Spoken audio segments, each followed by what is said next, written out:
Hi, Brian. Okay, let's Good morning. How's my audio? yeah, good. So let's kick off our discussion. So welcome to Shenzhen meeting. Welcome to SCONE working group meeting. Yeah. So my name is Qing Wu, and my co-chair Brian Chamel online, and so we'll co-host this meeting. So thanks everyone to manage to come to this meeting. So this really last session for today. Yeah.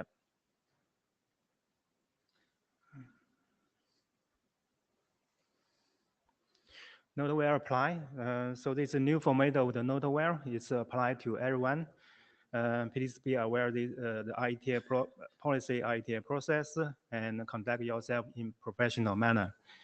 And please be also being aware, and your contribution to this meeting will be deemed as IETF contribution.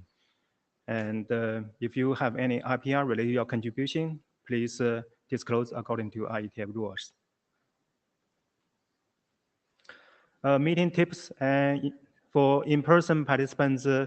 If you already sitting in this room, you should sign into this session using Media Echo on-sign tools, and we have hanging from microphone and outside. There's some barcode. You can scan the barcode and go direct from there. And if you already joined join this session, and so please be aware, log into this session. It's important for you, to join the queue for the discussion and also to participate the, hands raising polling. And also, when you complete your presentation or make your comments, please turn your audio video off. For remote participants, the same guideline apply, and user handset is strong recommend. Administrative and Media Echo, actually we, as a chair, using the Media Echo to manage the queue. And actually under the bottom, you have a hands button. Actually, you can use that to join the queue. And for chat and Jabber already integrate into this Media Echo, and you can help to forward the key discussion point to the meeting room. Blue sheet, actually we don't need because we already, can automatically record your participation using the Meet Echo. And note taking, and I have sent the note link to the chat window, and please help with the minutes taken. And it doesn't need to be detailed. And if you make your comments, please, make sure the comments, has been captured well in the meeting minutes. So we provide the link for the online agenda and the slides. You can get access to it. And the working group status. So since the last IETF 124 Montreal meeting, we don't schedule any interim meeting. Since all the agenda chat item on the right track, and we set up the two working group GitHub for both SCONE-based protocol and also applicability and manageability. And for establish the experimentation and interoperability since the majority meeting. Actually, in this way, don't have a hackathon project, but we do have Marcus will provide the implementation status report. And so we'll continue to connect the multi-vendor interoperability experience to support SCONE protocol publication. Document status, we have SCONE-based protocol actually has already posted working group last call, and really waiting for more implementation experience to be accumulated, and we can decide to moving for the publication. On today's agenda, we have two working group jobs. One is SCONE-based protocol. The second is applicability and manageability. This will be focused of today. Liaison and communication, we don't receive liaison from any standard body, but we expect there's some update from 3GPP, and Zahi will give a short update.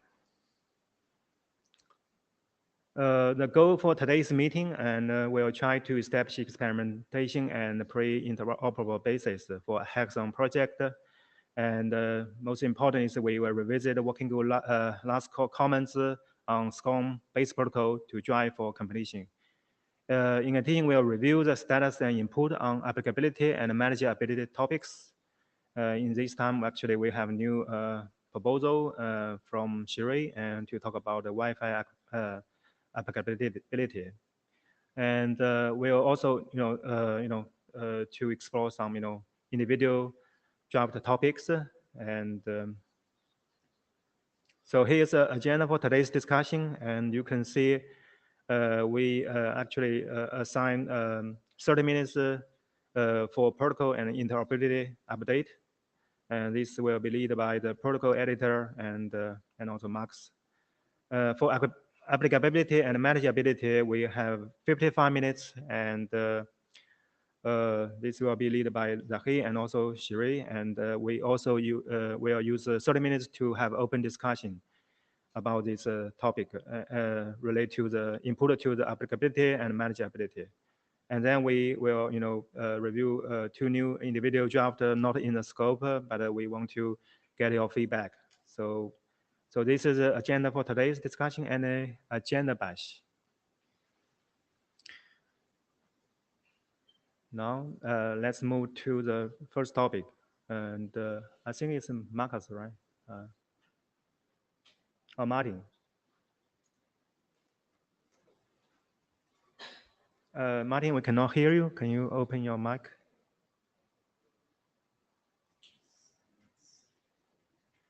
So you're showing unmuted, but yeah, it work now. Yeah, no, I think it's a into the browser problem. Yeah. So you want to share your screen or share your how do I pass control to you? We can't hear him. Pretty good here. Oh, Try it. Can you hear me now? Yes. Cool. Oh, great. thanks, Oh, you're in Kazuo. Tokyo. That's correct. Thank you, Kazuo. Yeah. So as Chin pointed out, we're past working group last call on the main document. So we're not going to take all of the time that you've given us here. I think what we're discovering as people implement things is that there's going to be a trickle of tiny little issues and whatnot. Maria was very helpful in putting together a pull request that sort of cleaned a few things up editorial wise. And I discovered last week, I think it was, that we didn't really say anything about multiple SCONE packets in the one datagram, for which we now have a pull request that says, there's no point doing this. Anything that's on the path is going to be updating the first one. And if you put others in there that don't. But on the other hand, if you receive a datagram that's got multiple SCONE packets in it, you're free to drop it, but it's not a connection ending situation for these sorts of things. Otherwise, it'd be a denial of service vector. That pull request is up. I think the editors that have discussed it are pretty happy with it. So that's a normative change, but I think it's probably an acceptable one. Give people a chance to come to the microphone and tell us otherwise. But aside from that, and whatever sort of other minor things come up over the course of the next little while, I think we're really looking to get some experience with implementation. Our plans now seem to be that we'll be turning something on in Firefox to just see that we can accept the packets and get things going. But obviously, because we're a browser, we're not going to be able to pass those signals to anything usefully. So that's something that we may want to talk about somewhere else. But those people are interested in that discussion, reach out. I've got some ideas and would be happy to collaborate on that front.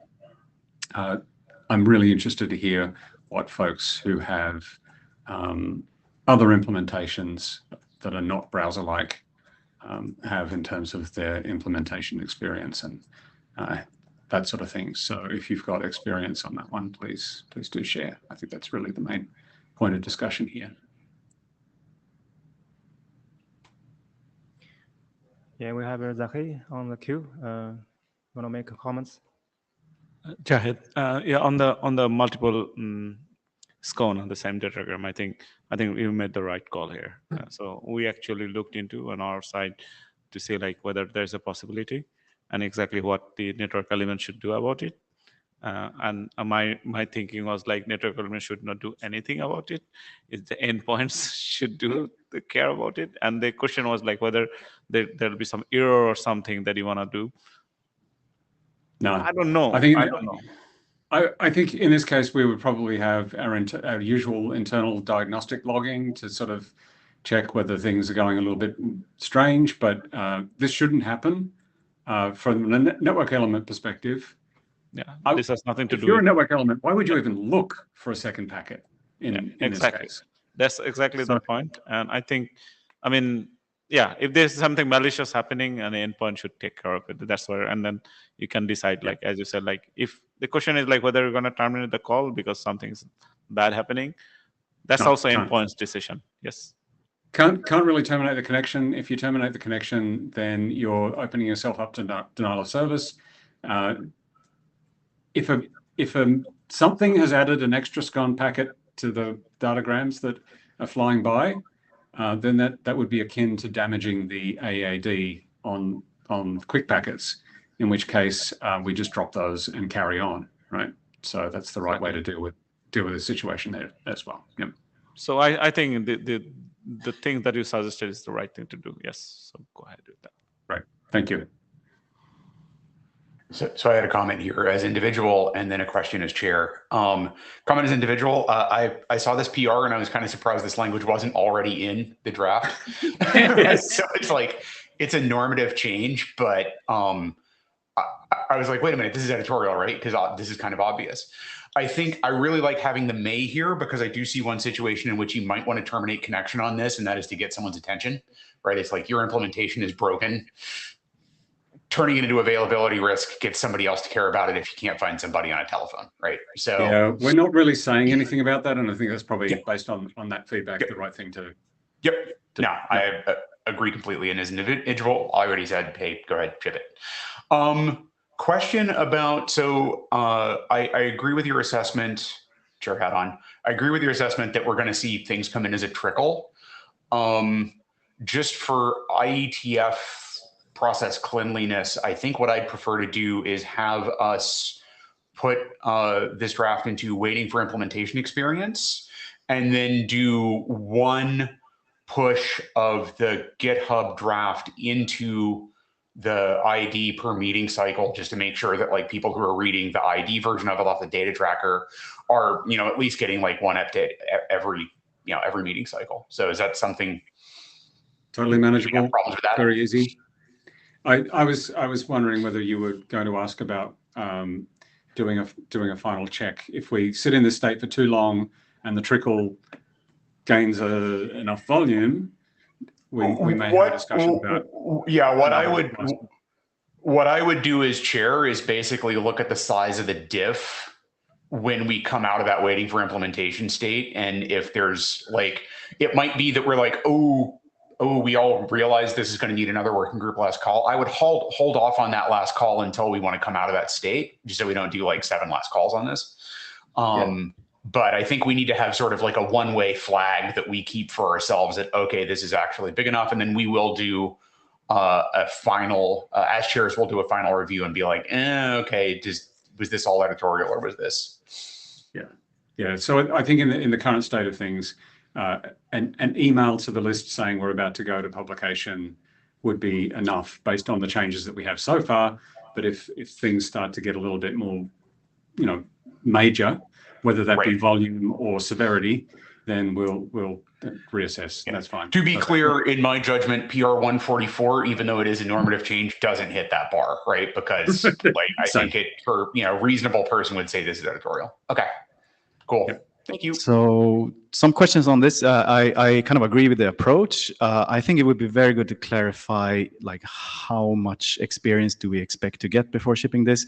Like we have a number of implementations here. We already have some interop, and I would be worried that we are waiting in this state for too long, especially now as Zahed will be presenting soon. There is a dependency coming here from 3GPP on this document. So if we are like stuck in waiting for implementation experience, too long, that would be problematic. At the same time, I fully agree with this, and I don't think we need those slides, but I was just going to present that we didn't do any interop at this session, but we do have implementations, and we're actively looking for endpoints to test with and so on. But I would like us to, say something about the deadlines here, because we also need to make progress. I mean, I think from the perspective of the editors, and I'm maybe reaching a little bit, but they'll tell me if I'm wrong, we're ready to go at any point in terms of the document. It's just that we would like to get some evidence that this works in the wild. And that means a little bit more than just people implementing it. It means seeing someone somewhere with a real application saying that it's giving them some value. So I'm going to make up a starting point for this discussion just to see how much people, just to get the discussion going. I think we had one cross-vendor or cross implementation interop on the real network that we looked at last time. This was the Ericsson to Meta thing, I think, if I recall correctly. Last time, actually, Chin, if you can bring up, I have a slide deck on interoperability. I have a picture of the interop that we got last time. Yeah. It's one of the slides there. So, but I can talk to that now. So we had a few interop points that were interesting. We had some university guys in Aachen doing a network element and the client, and then they were talking to a server by us from Ericsson through network element. We actually chained 2 network elements even. And then at that hackathon, we also did Matt implemented support for SCONE in the Android Facebook application, and then we were sending SCONE packets through the network element updating rates and so on. So if you hop off, it's this one. Yeah. So yeah, exactly. I remember that. I think I drew that slide. So yeah, I think what I'd want to see here, just as a starting point, and we'll see how much we hate this. 2 independent network elements, 2 independent servers, 2 independent clients, with at least one of those intending to ship. Okay, we're done. Just one clarification question there, but we have been testing setting, updating SCONE packets and so on. The draft also discusses things like throughput measurement, things like that. Are these things that we actually want to test before shipping this as well, or is this something we'll? I don't think the throughput measurement thing is worth gating on. Yep. I think that the thing we're delivering is the signal, and as long as the signal is getting through, then that's good. I think whatever policy enforcement network elements are going to be doing on the back end of that is not something that we can predict. In a lot of cases, it's completely orthogonal to what we're doing. So I wouldn't get on it. Good. Thanks. Yeah, Mirja Kühlewind here. So I came to the mic to actually disagree that we should wait. I'm not sure what we're waiting for.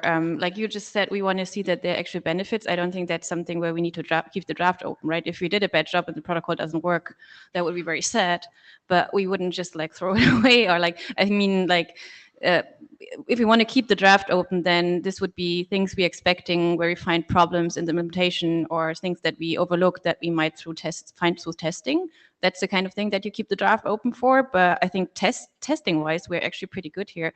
And it's not such a big protocol. It's very straightforward. So I think we're ready to go.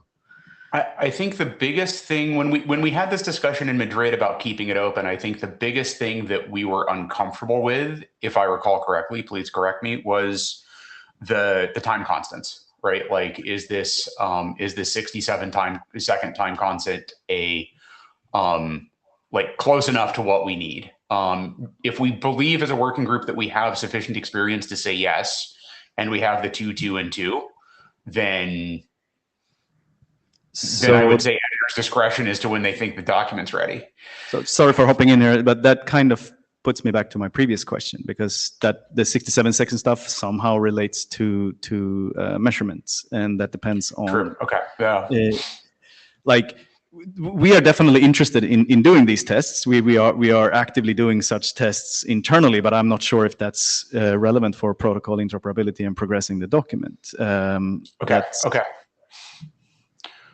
Yeah, I wanted to say something. I'm not sure how we get that answer actually without running it for Yeah. for a while and then figure it out. I mean, like if the intention is to change this number to whatever 32 or another number, I'm not sure that makes a big difference actually.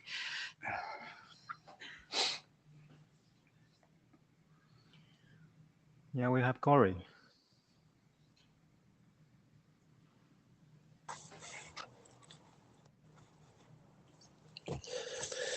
Yeah, still no video. I don't know what happened to my video. Never mind.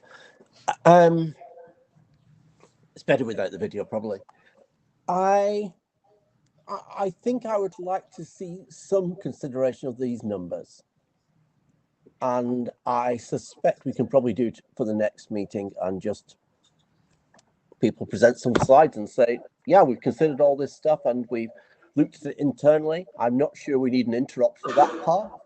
I don't know how that helps, but I think we should have had some reasoned discussions of why the numbers are the way they are, and people have looked at them and got their implementations.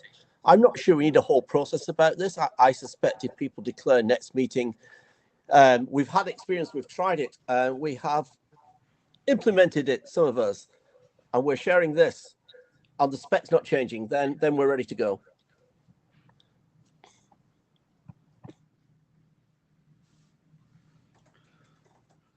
So Jahid again. So yeah, I thought like I'll be discussing this when I was presenting.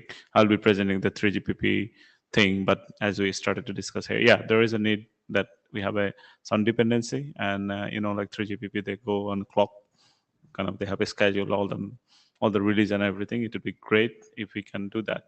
And the second thing I wanted to say, like, yeah, we need some interop. I think we're doing it. We need also somebody to say like, hey, with the 67 monitoring period is the most vulnerable kind of like part of this whole protocol, because it's a simple protocol.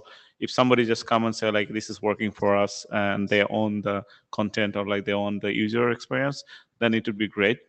And for that, we can target the next meeting. That's what I was going to say. Like maybe in Vienna, we all the interest party, we make sure like something we have ready for the working group to consider in Vienna, and after Vienna we're good to go. And that would be like that would be the my sprint here. And then in Vienna we can decide like what to do, keep it open more or not. So Vienna is like a good time frame, I could say, like to finish this up. Don't forget that we have this AppMan thing that we also want to ship. That means like those authors, this working group, need to work on that document also really fast. All right. So what I'm hearing in the room is Vienna or before. I think we should have a discussion at the end of this meeting about what we would need in terms of interim meetings, if any, in order to meet Vienna or before.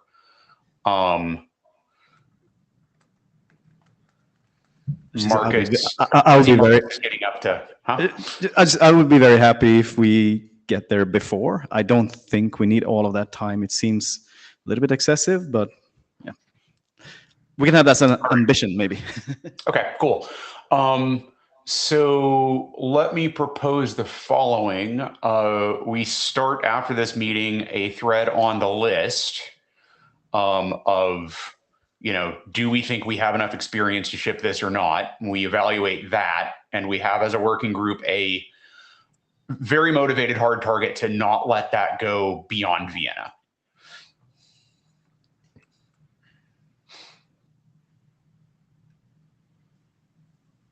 Nobody seems to be disagreeing with me on that, so we'll take that as guidance of the chairs to get this done by then.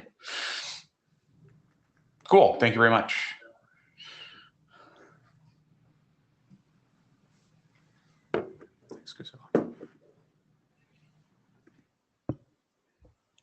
So we move to the next.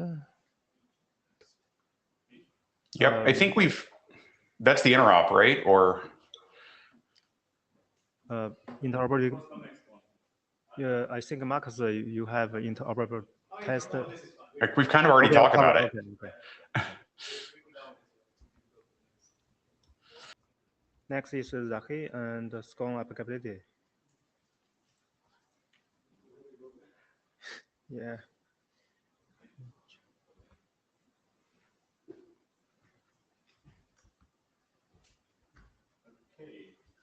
You have this stick. Hello? Okay, you can hear me now, I guess. Cool.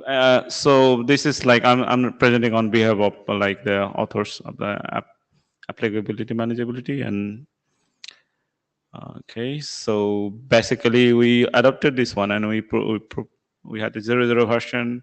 We adopted that one and we said like we got some comments and feedbacks. So we made changes in the version 1.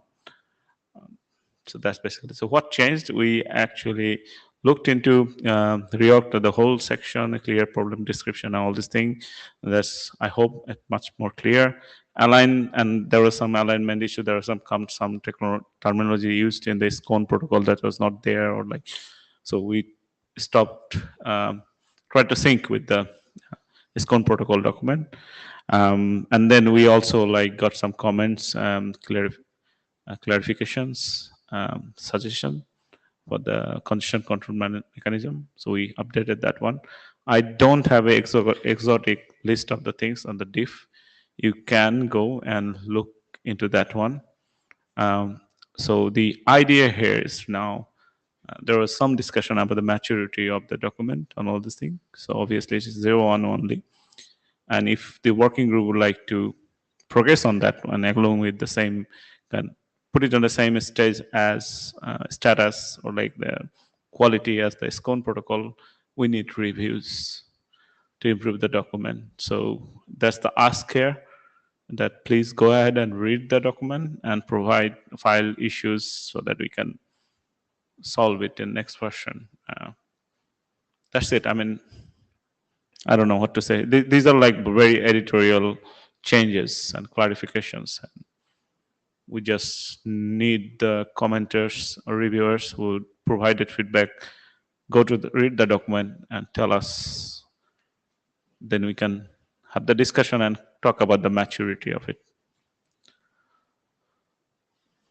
Any comments on that's the update? Anybody has read the document other than the authors? Yeah. Anyone make a comments and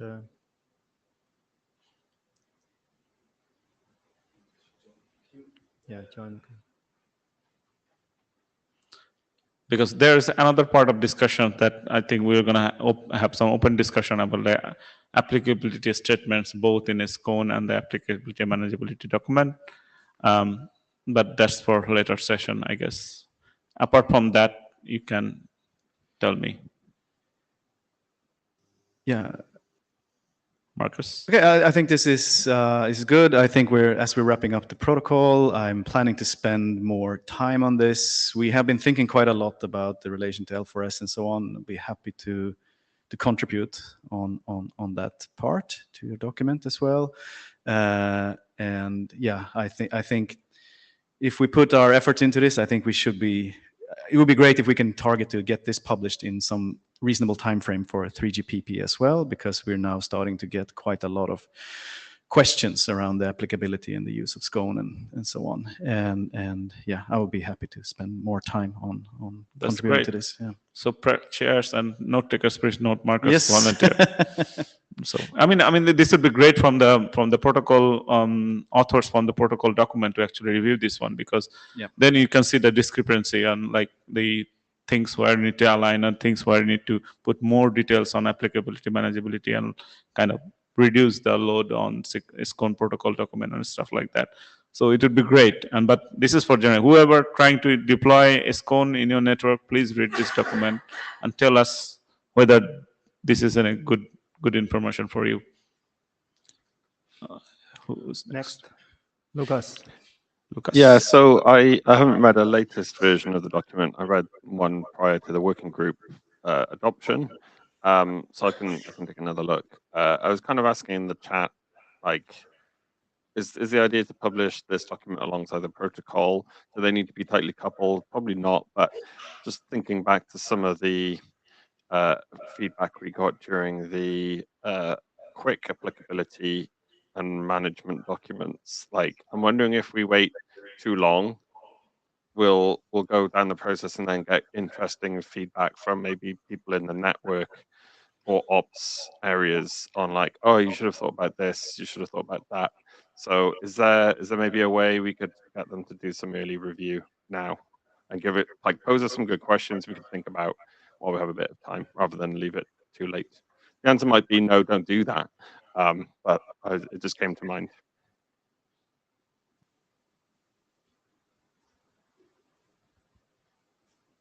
Yeah, I mean, I'm fine. I think if chairs have any comment on that one.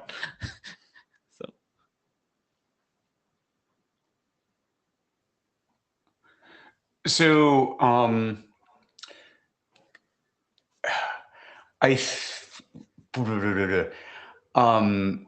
I would ask the AD to contradict me here, but I think we can send out documents that are sort of like kind of working group done, but not working group last call out for early director review. And I think it would be the ops tier review would probably be the most interesting one to get. I mean, we can certainly ask for that. I've summoned Corey. I mean, I think we can send document to review for any time you like as a call for early review with a specific question. Because sometimes we send early review without asking the question like what to look at is not useful. So this is not general description review we should do. I mean, I don't know what Gori thinks, but I think we can. If you are the working group, do you think you're in good shape, then you go for early review. Yeah, if it's in good shape, just go for it. There is some guidance from ops area on what they're expecting. So maybe look at that guidance document, which is currently a draft, but I can forward it to the group, and that will give you an idea of what they're expecting, and therefore you make the real feedback more positive. So I'll send that to everybody on the mailing list, and then you can decide when the document's ready for that review. Thank you.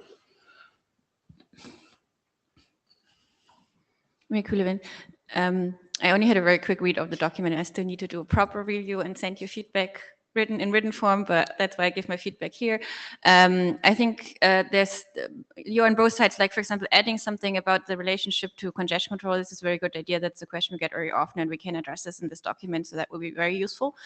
But there's also still stuff in the document which was, I think, from previous versions where it was more like a requirement document, and it's kind of still touching on topics that I think we resolved in the protocol document itself. So I think we can actually just remove a little bit more text there on that side.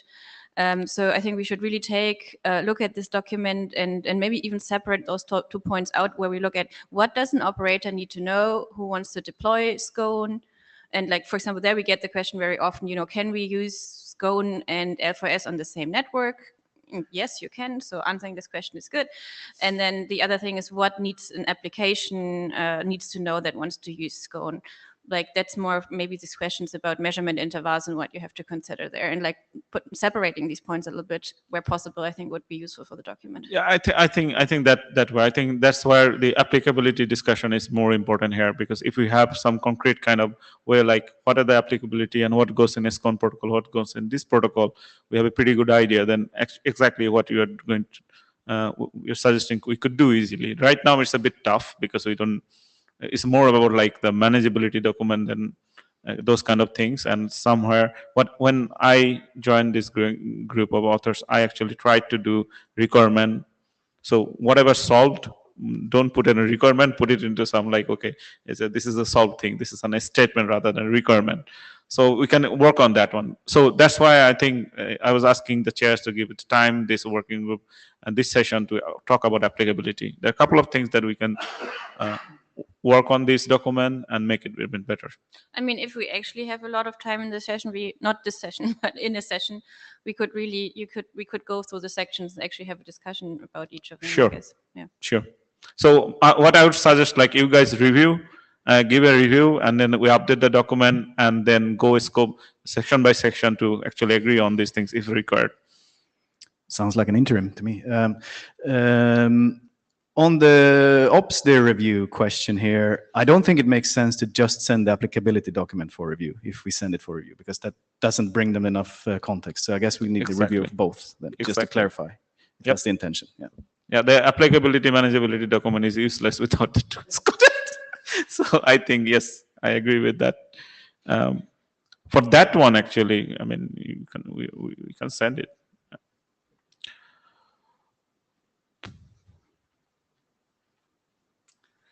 Mia Cliven again. One quick thought. I talked recently to somebody who did something with quick in the network, and I was like, we wrote this in the measurability document. Did you read that? And he was like, I didn't know it existed. No, exactly. So, I mean, that's a problem we should also consider here. I'm not sure how to solve that.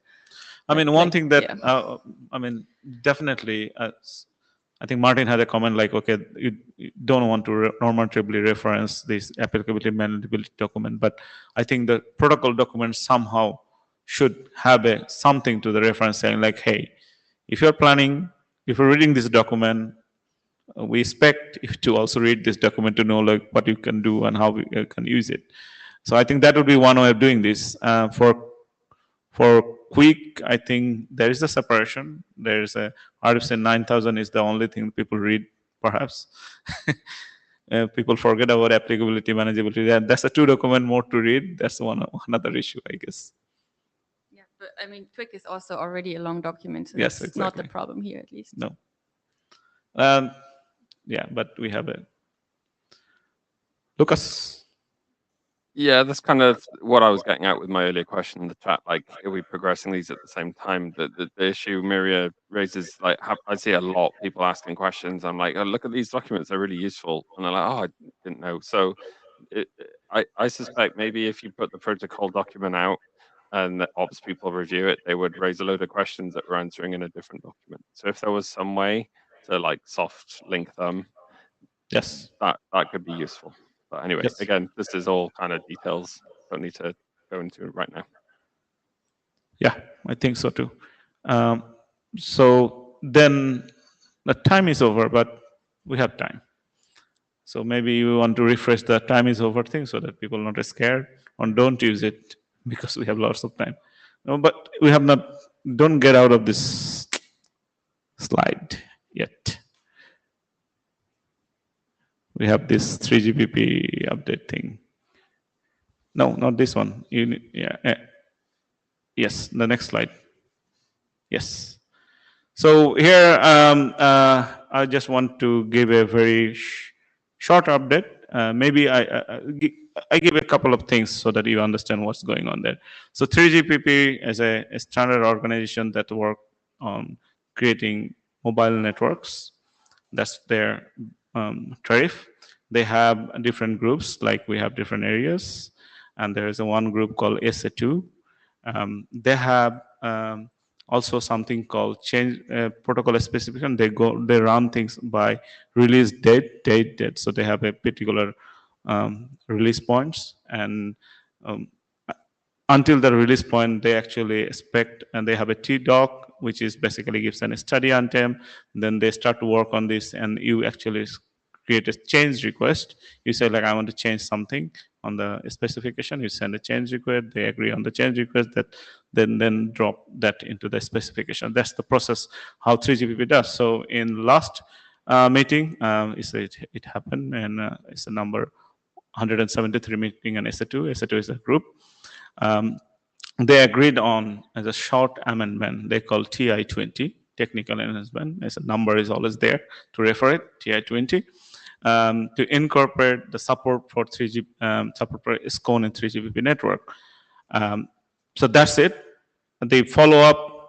That means like in release 20, wherever that is in the market, and these people are using it, deploying it, you have a chance to really deploy SCONE.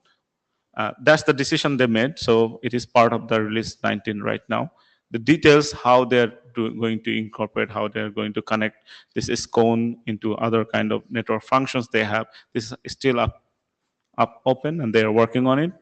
That we don't need to bother. What we need to get informed, like 3GPP now gonna have a specification, and they're gonna, if somebody deploy the specification, we are going SCONE deployed. So in 3GPP network, that's the idea. There was like a 17 company who agreed to do that or like supported this effort. That also contains vendors, the mobile operators, and the content providers. And you can find all the additional information there. And that's where I think the main point of sharing this information here, as other SDOs are having a dependency, they have a time scale to follow. So I think that perhaps we need to take into account to push things a bit faster here in IETF so that people can go and deploy. And this is a very good news for SCONE protocol. One of the main use case that SCONE had was mobile networks. I don't expect anybody to question me now on 3GPP process or anything. This is just for your information, but I'm open.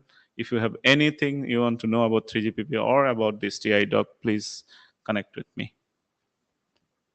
So I do have a question about this as chair. So given the state of SCONE in the 3GPP process right now, would like shooting for IESG publication at or before Vienna be sufficient for feeding into that process of the protocol document? Or do we need to go faster? I think that's doable. I mean, okay. if you're gonna send it just after Vienna, that should be fine. Okay. That should be fine. We don't need to go faster than Vienna if we find in the process between now and then that we need the time. Faster is better, but faster is better. Yeah, I understand, but like, got it. I mean, yeah, we're obviously not going to keep this open until Vancouver, right? But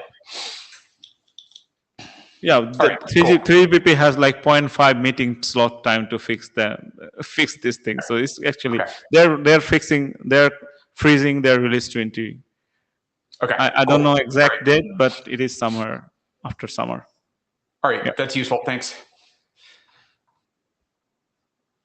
And I think after Vienna, if we need, we can expedite the ISG review process or RFC publication process there. Gori will help us. Yep.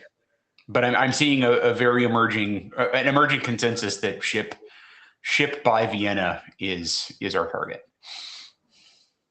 Yeah. Cool. Thanks. So for next, the applicability will have some overlapping with SCONE protocol. So you'll lead the discussion. Okay. So.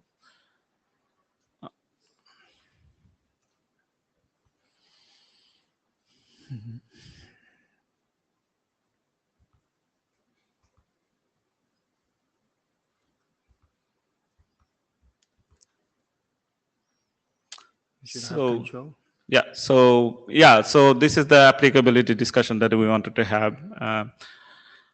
So as you know, this SCONE protocol that went to working group last call, and when we are reviewing that, we realized like, okay, we have an applicability section in SCONE protocol itself.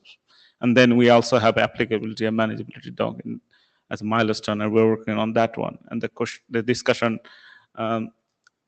so this might be creating some like, okay, consistency and duplication issue. Like, okay, if you're duplicating things, you need to say same thing. Do you need to do the same thing in 2 different documents? Where do you put it and all these things? So the idea of the discussion today is like, okay, where the applicability statement should remain and how much, both document, one document or whatnot. So that's the idea. And this came out of like, there are some proposals that came out from the working group last call review.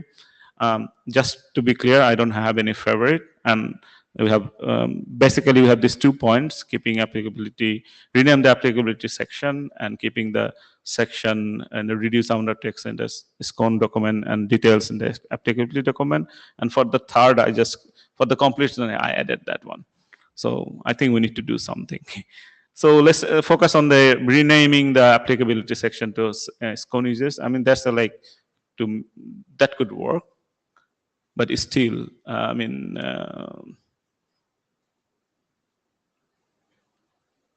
renaming a section doesn't really change the content of the section. And I think the comment that we received in the mailing list saying like, okay, let's wait on the maturity of the app man document and then we try to move. The question was then, well, if we don't move things now, how can we make the document mature?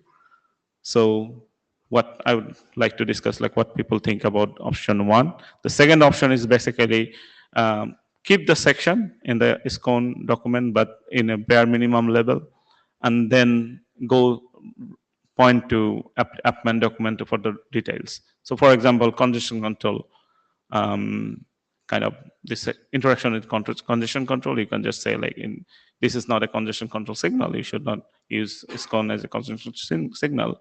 And then in the appman document, we go with details, interaction with different congestion control, L4S and whatnot. We don't need to overload this SCONE protocol document with all those details. So, and the do nothing means, well, we have inconsistency perhaps in the description and duplication. So just wanted to discuss, what do you think we should do?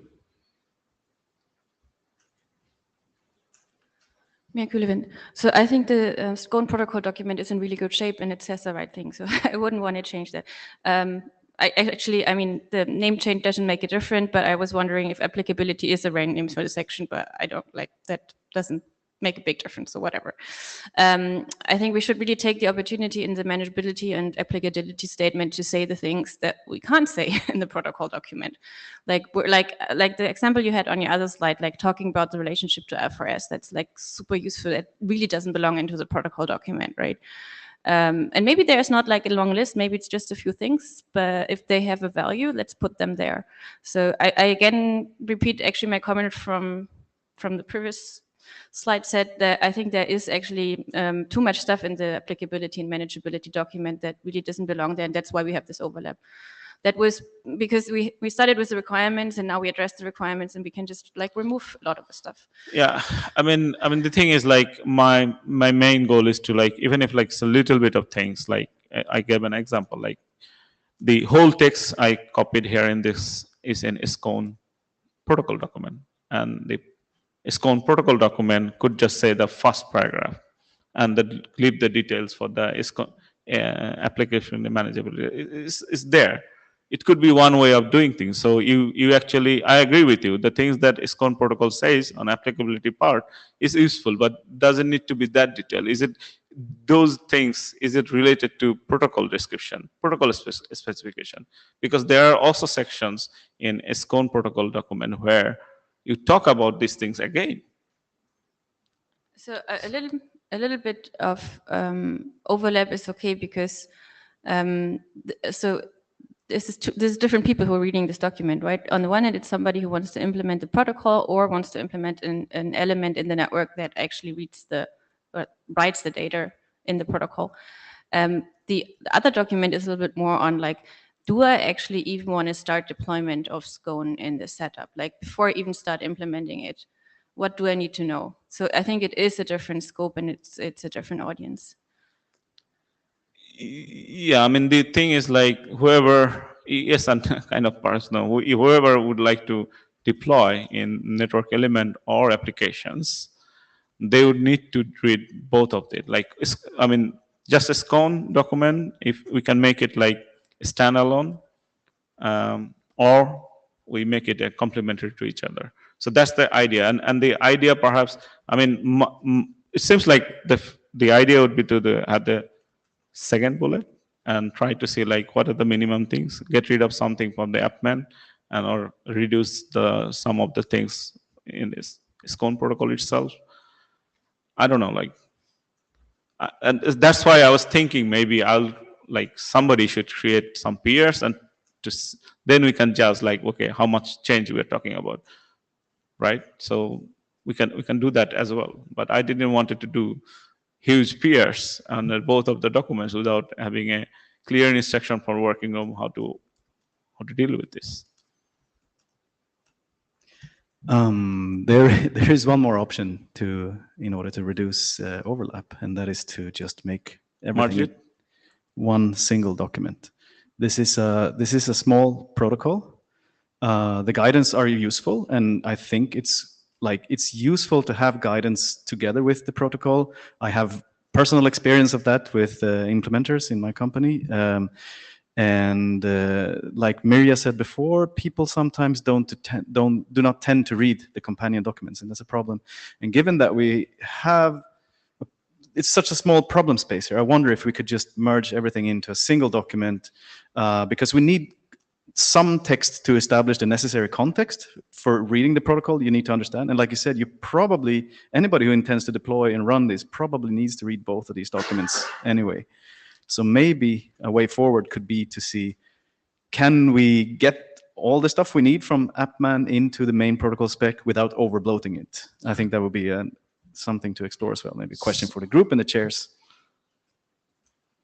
My opinion is like, I would like to keep them separate as much as possible for two reasons. Is like in AppMan document, we can have quite a lot of details. People don't need to read it, just like if you're just coder just coding the protocol. And there's somebody else, operations and like application management, and those people can read the details of it and analyze it. That's one reason. Another reason, like the SCONE protocol, as Mirja was saying, is in good shape. So if you want to now change a lot of things again, you need to go through the working group process again, and that's creating more delay. I'm afraid merging this document is going to create more delays. And as we have been discussing, this is going to put us a bit onto the back foot, saying like we need more time to. Yep. Okay. So that's why I want to keep it separate if it is possible. And what I really like about the SCONE protocol document is simple and short. Yeah. And we don't need to overload that one. If we keep it separate, I'm worried about removing too much from the main protocol spec. Yeah, sure. I mean, I don't think like you are going to move the whole section or whole point, but yeah, some of the details could move. Dan Drutzer. I think there's areas in the applicability that have not been covered, including use cases, because that's what applicability is all about. When do you actually want to use it? How? There are questions about what should be done if you change the access network from a client perspective. So I do think that it needs to be sort of a user's guide, if you want, for engineers, how to use the protocol, right? That's how I see the applicability. Measurement compliance. It's an area where it's just a statement there right now. Basically, you have to have a measure a means to measure it. But are we comparing apples to apples from a network perspective versus the application and so on? So I do think that one has a place. I don't know if in the end we don't end up with a lot of details, maybe merging isn't the right thing. But I think this should be expanded, and I'm willing to help. Thank you. So then, just to get your idea, you think some details could be in the AppMan document that would be helpful for you? Yeah. Okay. Yeah. Like okay. I said, so that's what I think there's a lot of things that make sense to be described, because we didn't have a use cases and requirements. Okay, we don't need requirements because they're fulfilled, but still need to explain where this makes sense to be used and how the measurements are consistent between the application and the network, and just what happens when you're, like I said, when you're changing access. How is that actually counted on the client side? If you go from Wi-Fi to 5G and 5G to Wi-Fi, you may or may not get signals. But anyway, I'm just saying that there's a room for improvement, and I think it has a different purpose with probably different audience. Yes. Thank you. And if you think like there's a room for improvement, just create issues and create pull requests. I will be very glad to look at those things. So I don't know, like you chairs making any sense out of the discussions. So one thing, we don't want to merge. That's my conclusion. Another thing is like maybe the second option is the right option, but then we need to sit together and say like, okay, what are the things that could be should be moved or like shuffle around. And I also heard like some interim to focus really on like append document to just solidify things. That's the three things coming out of the discussion so far. That's what I think so, but we do still have 2 people in the queue. Oh, I have? Okay, Gauri, go ahead. Sorry. I cannot see. There is no expansion. So you chairs need to guide me. There's people in the queue. Gauri, go ahead. Hiya. Okay, so I tried in the chat to ask, why don't we just try to do everything? As in, why don't we try to publish the 2 documents, publish them at the same time, have both ready for Vienna, have both consistent, and then if we succeed, we could get 2 successive RFC numbers.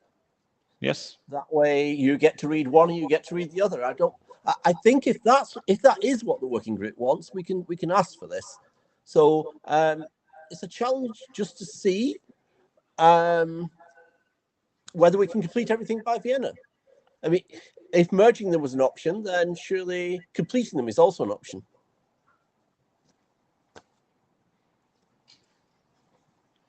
Yeah, I mean, the working assumption is like we should be going together, and that's why I was saying like if you want to do things by Vienna, we need to really work on this one, and in that case, we need like the suggestion was like interim or something like to finish it up. And please remember, I personally don't think like there is a lot of change needed.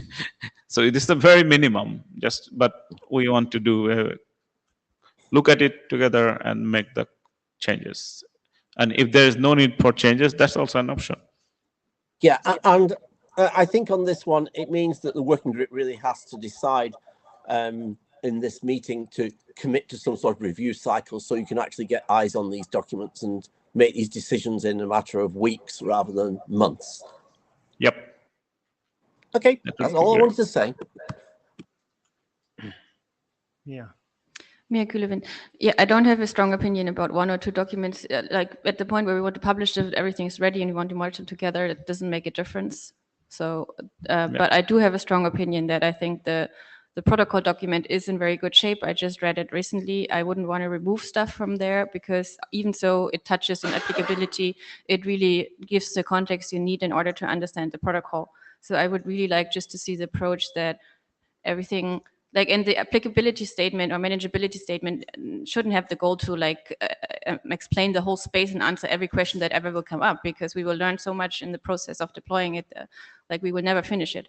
So we should really take the opportunity and write those things down that we want to say, that we know now, we think are important and we want to say in addition to the protocol document. And for me, sorry, I'm saying alpha S again, but for me that is a very good discussion to have. And the other point that I would like to see in the applicability of manageability statement is about how you, if you need enforcement, if the signal is not adhered to, or if like what the use cases are for that. Like either you can monitor the signal and then like have a rate limiter, or you can monitor the signal and do nothing and it's also fine, right? A little bit discussion about these kind of different cases and where it makes sense. So these are the 2 things that I find really, really valuable, and not sure about all the other things in the draft. Yeah, sure. But I mean, if you have some suggestions how to improve, please send the PR. Definitely. Great issue. Do you have any? Who is the next in the queue? Brian. Yeah, so I threw myself in basically to say I really like Gauri's approach, or Gauri's suggestion, right? Like that we basically say, hey, we're going to try and get all of this out by Vienna.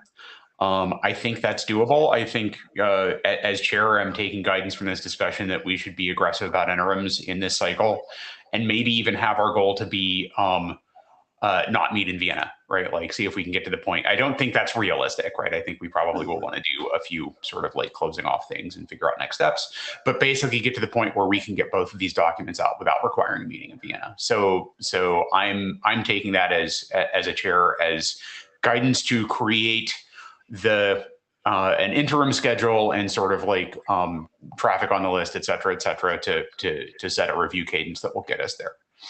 But I really do like Gauri's. Like what I'm hearing from this discussion is, hey, there's probably some stuff that should go into applicability. I really don't want to, we really don't want to mess with protocol because it's in pretty good shape.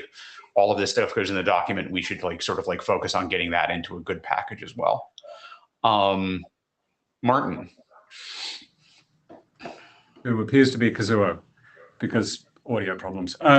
So I just wanted to sort of level set on expectations here and facts as far as I see them right now. I've read this document. I think it's a very nice, clear, concise summary of the sort of things that an operator might need to think about in terms of using SCONE. It's nowhere near as comprehensive as the applicability section in the main document. That's the present state of things. Now, if someone's willing to contribute the text that Mary is talking about with respect to L4S or some of the different sort of generic network architecture things akin to the sorts of things that in the upcoming drafts that we're talking about, then I think it would be a useful thing to have still. But I'm tending to go with the suggestion from earlier to sort of find any novel information that's in here and try to merge it into the main document in its present state. Now, that's not to say that if it grows a little bit bigger, then it doesn't have independent value, but it is very short right now. And maybe that's the virtue of it. But then it would be a title change for the applicability and manageability document, which is a concise summary of SCONE for network operators would be the new title. And that may be valuable, but I think it would probably be better in that case to merge that in the main document.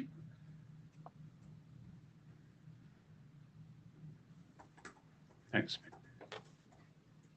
So Martin, you were saying like put all the applicability thing, whatever it is, in the main document, SCONE specification document, and make it is the other one completely a manageability one? No, I'm saying right now, the material that you have right now is almost entirely duplicative of what we have in the main document. Yeah, exactly. And that's longer, but there's not a lot more. I think maybe there's a couple of things around the edges with respect to QoS and some of these things which has a more network operator focus to the language in it. But essentially, I think it's duplicative of the language that we have in the main document in terms of the substance of it. And so if there's anything that we've missed in the main document that's in this new in this applicability document, then maybe that's the way to do it. But right now, it reads very much like a very succinct, concise document addressed to network operators for how to understand and think about SCONE, which is a useful thing to have. But I think in the sort of grand scheme of things, I would rather not have that document and instead merge it into the main draft. But Mary had some good examples of things that you might be able to say to an operator that would be much more detailed. So if that materializes, then maybe it turns into its own document again.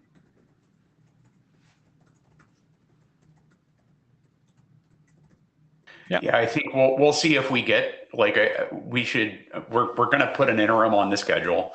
We'll see if we get text by that interim, and we can re-ask that question if we hit that deadline or not. Yeah, I think this is good. This is good. I mean, if we have interims to discuss this on a very regular basis, and I think then we'll just sort it out.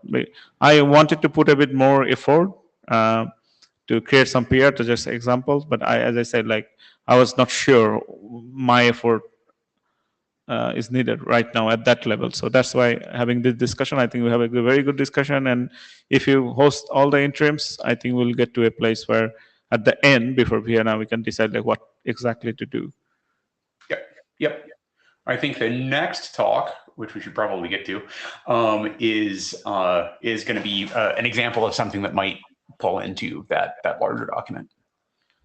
Cool. I think we're done from my side here. Yeah. Thanks a lot, Syed. Thank you. So next is Shireen, Wi-Fi applicability. Okay.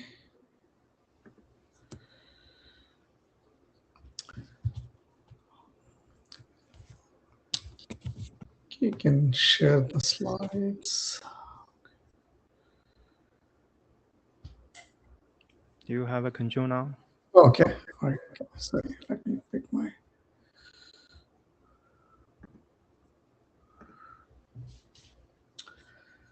Okay.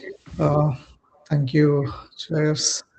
So I'm Shri Gundavali. I work for Cisco. I'm with my co-authors, Mark Grayson, maybe Joshua and Joy maybe joining as well. So this is an applicability document, SCONE applicability for IEEE 802.11 based access networks.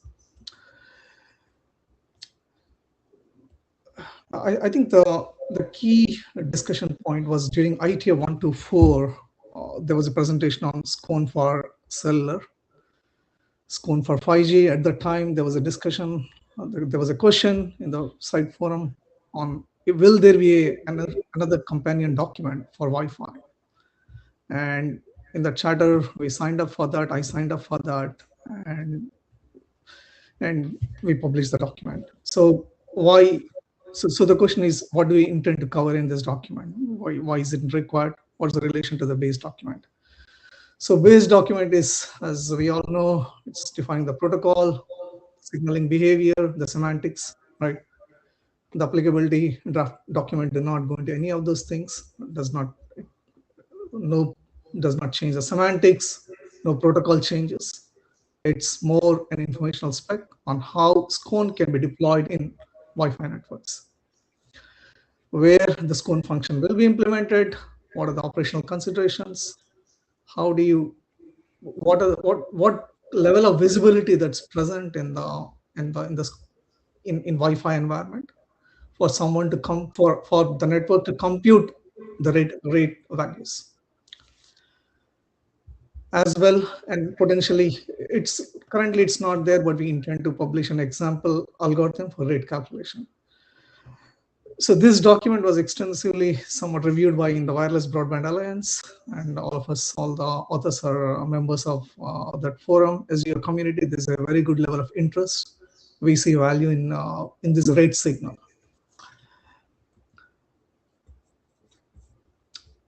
So again, the larger context, I think I think the key question is, if SCONE is a access agnostic, is there value in publishing a document on an access specific for every access?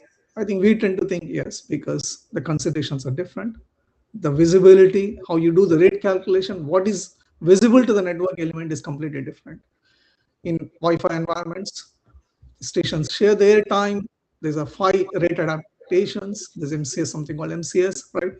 There's a channel load considerations, interference considerations, right? There are also, like in cellular, there are policies, user-specific policies that typically come from AAA and that have to be honored by the access network. So today, such rate signal is not present. Yeah, sure, the endpoint can know its RSA value. It can know its packet losses and other things. It can do some real-time calculation, but there is no rate signal from the network. So I think the excitement in the WBA community is there is a utility, there's a broader utility for such a rate signal. I think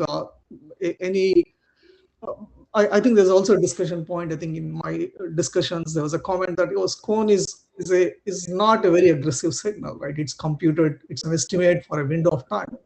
But in our opinion, that itself there's a value, because if we know that for a window of time, I'm getting so and so such a rate, right?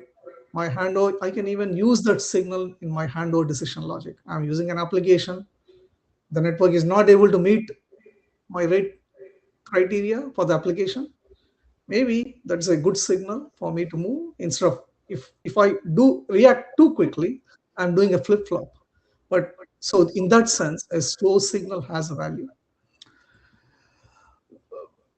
Again, nothing new as SCONE protocol recap, but with Wi-Fi network elements in picture, right? I think Wi-Fi, typically their interface is the bottleneck, right? So implementing a SCONE network, any function on the AP where it has visibility into the air interface has probably what the endpoint will see as the rate value for the path. Few considerations. I think, today Wi-Fi networks have certain variations how you deploy. What we typically see is a Wi-Fi access point, but there's also a controller. There's a policy function, which is AAA, right? And there's a cloud management function. Based on how you split, I think these variations, like sometimes, in a controller-based architecture, even the data plane terminates through the controller. Some of the MAC and some of the functions are split. Like, the access point is kept in a handles messages, transactions which needs to be handled at a very aggressive rate. For example, there's a data frame and the network needs to send an ACK frame. That potentially the ACK frame cannot come from a controller, it will come from the access point. So typically the way it's split is if even the controller will have good level of visibility in any case, right? But in some cases, the controller just sets it up, but it's more is a policy handling function. Depends on how you split it up. But I think we try to articulate as like how in each of the scenarios, typically where the SCONE placement makes sense, right? SCONE any collocated with the AP, because AP has air interface visibility, MAC layer visibility, right? A guidance derived locally is makes sense, right? So these are a few variations. I think nothing stands out, but largely a guidance on how where any function has to be implemented. Now, from the policy point of view, like in cellular system, there is it's not exactly, you don't call it a subscription profile, but there are user-specific policies in enterprise or any environment. There are policies which are, in some cases, can be even rate-limiting policies or defined in AAA and are conveyed to controller/AP based on the previously discussed models. And that policy element has to hit the SCONE any, and SCONE any with visibility to the air interface and even the WAN metrics has to do the computation and provide the guidance. So AAA radius already defines per user bandwidth policies. I think we talked about this. There's many vendor specific PSAs that are used. The AP enforces these limits and can derive advisory rate throughput value. SCONE exposes the resulting rate guidance to the endpoint. I think now with respect to the actual algorithm, what level of visibility that SCONE any can have in Wi-Fi context, I think, or maybe the elements that matter the most in the SCONE rate calculation. The phi rate, the MCS, what we tend to think there's a channel load, right? Like channel is 70% at load condition, right? The number of contending stations. So or maybe for the downlink case, it's the packets that are queued at the access point, right? The policy limits, right? Packet error rates, what we are seeing on each, right? Because every station is at a particular RSA value. Even there are some transmission issues at the access point. It needs to look at all of those things. How much is the backlog and the airtime contention with stations with the AP and also neighbor AP. Or based on all of these elements, the rate calculation has happened. Now, the SCONE, the rate guidance calculation is unspecified, but we plan to. I think we are planning to do some level of interop with few vendors are interested, and if you're successful in that, we plan to publish an algorithm or approach as how what parameters matter and how we can do this rate calculation. I think there's another discussion point. I think in radius, I think there is something called connect info. It's the idea there is to indicate excuse me, the access network performance to an identity provider.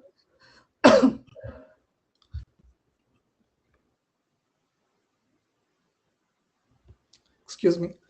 So, for example, I'm going to a particular Starbucks and my performance is not, my link performance is not good, my identity provider, if it's an Verizon or AT&T, can make a decision that, based on all the data that we have, this network is not, may not meet the SLA that we want to provide, right?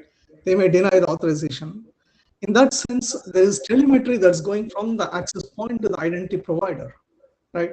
But what the missing element was, there is no such indication, even though the access point says, I'm seeing all of these parameters.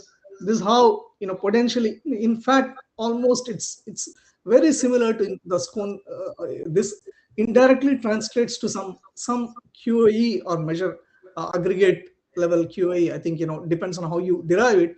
But we are able to characterize the venue environment based on this radius signal from the AP to the AAA. Now, the missing element is a corresponding signal from the AP to the device is not present. Maybe in the SCONE as an application level, even though it's end-to-end, but we tend to think we can realize that signal in the form of SCONE. So it completes the loop in one sense, right? Here we are able to indicate something about the network performance to a AAA. Again, we recognize that is a path signal, but still, semantically, we are able to deliver the same thing to the endpoint on the other side. So in that sense, I think it completes the loop. Of course, we can wait for 802.11 signal or something, but again, on an access basis, if you define the signals, they're never implemented. The excitement about this is the presence of this in the quick. We can realize the ecosystem very quickly. I think we can realize that signal very quickly and see deployments. I think that is another point, and I think some discussions on roaming and handovers, how some more thought needs to go into this. But in 802.11, there's intra-AP, AP to AP handovers, and that in those scenarios, what exactly happens to a SCONE? Sure, I'm in this environment, I do move to a different environment. Sure, the rate calculation has to again be done in the new environment, but with respect to timers and other things, we need to be a little bit sensitive. I think Martin was saying other things, but we did capture some aspects, right? But we need some more thought as to go into this. Right? And I think this is I think I had a lot of discussions. I think maybe a slightly controversial topic, but again, we tend to think there's value in both uplink and downlink. I'm not, I do recognize, I understand that the focus was more on downlink, and there's for whatever reasons, I'm not arguing about that. But a general comment is, if we can make it symmetric, I understand the technical challenges, but somehow if an endpoint can get rate signals for both directions, a given peer, it has value. I leave it at that. That's more as an FYI. Finally, summary point, I think SCONE is access agnostic. This draft explains applicability to Wi-Fi deployments. EP wireless LAN controller has visibility into radio conditions and policy elements. Based on that, we can do the SCONE rate guidance. And I'll pause here, and I think I'll ask my co-author Mark to, he can explain things better than me. Mark, you want to chime in and say a few things?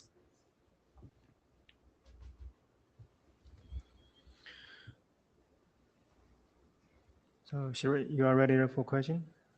So, Marcus? Mark Grayson. Mark, do you want to say anything? Anything I missed?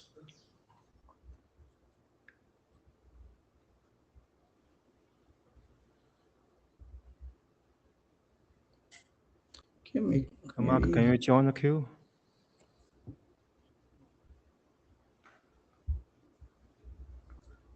We're not getting any audio from Mark, so let's move on to Marcus. Yep. All right.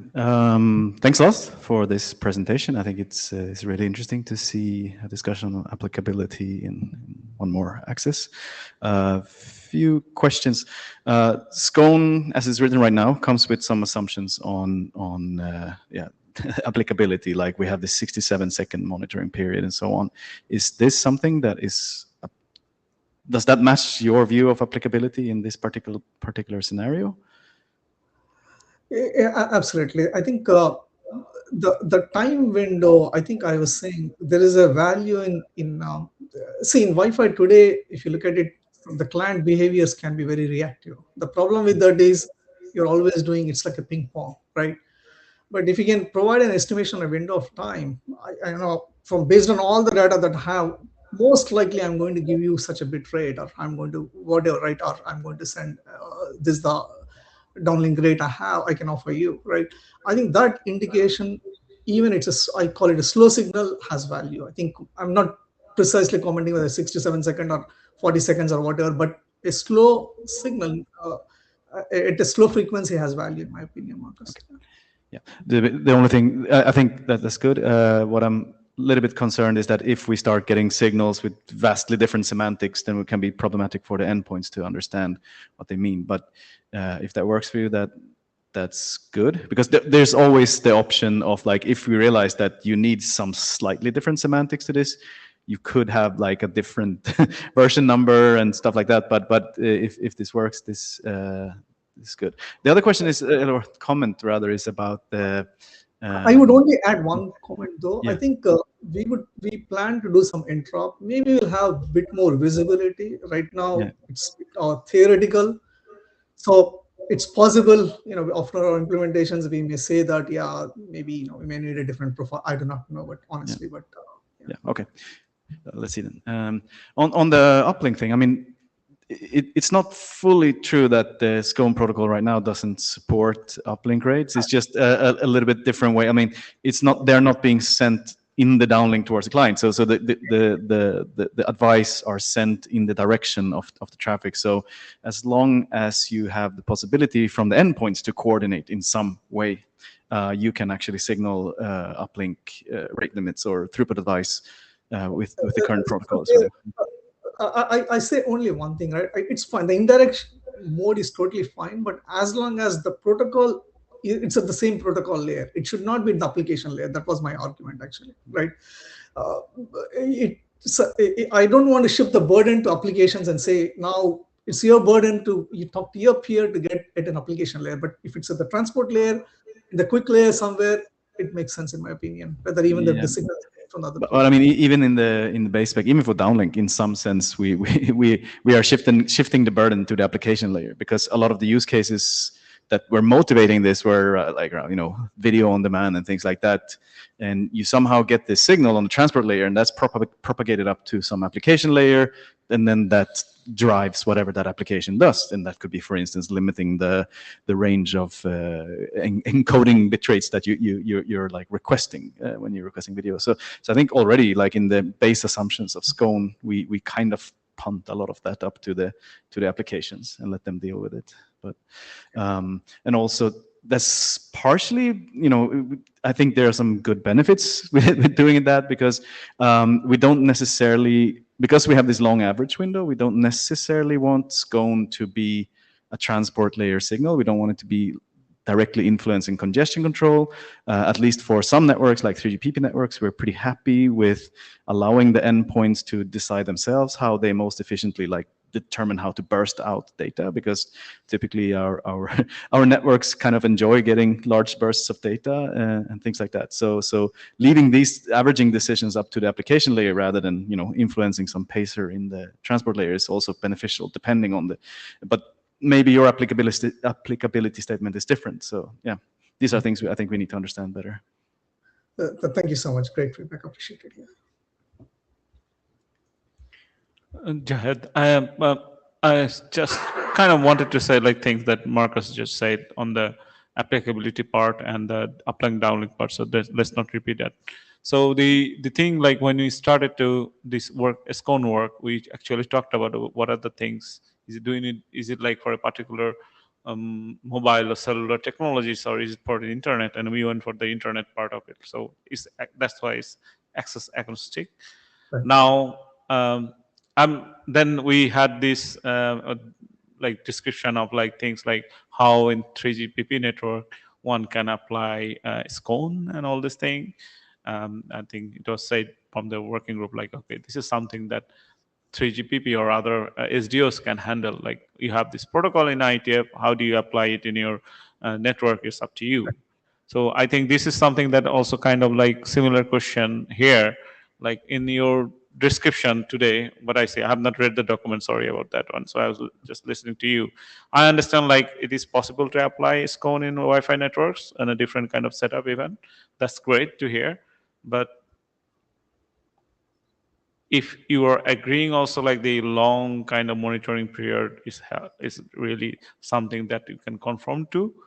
So I was thinking like, what's really the difference here? Like, why do we need a document on an access a specific thing? It's not clear to me, because then shall we have this kind of access specific manageability applicability document for all the access? This is not clear to me, like what exactly the target of this draft and why IETF should do it for IEEE. Like, right. If I may answer, I think on that, right, I think if you look at the characteristics of the Wi-Fi interface are different, right? So a document specific to the access will capture all of those details, right? If you leave it at an access agnostic level and say that, then we will not see any implementations. Because even we understand Wi-Fi, even we have to think through exactly how to implement this, how to do this rate calculation. If there's no publication, if you say that, well, SCONE is access agnostic, but a network element on access basis it has to look at its own elements and do the rate calculation, people won't be able to do it. So the goal is to publish a document in appendix section. See, this is the algorithm, do interop. A focused document will capture all the considerations, the detail. That way you'll have mature SCONE implementations in across access systems. That's exactly the like reason, like we had some sort of like access specific considerations in applicability and manageability document, which was like a strip off from that document. So still, I mean, this working group now need to decide like whether you're going to bring back those access specific things to doesn't matter individual or like one central document, but does this working group wants IETF to publish such access specific thing, and why?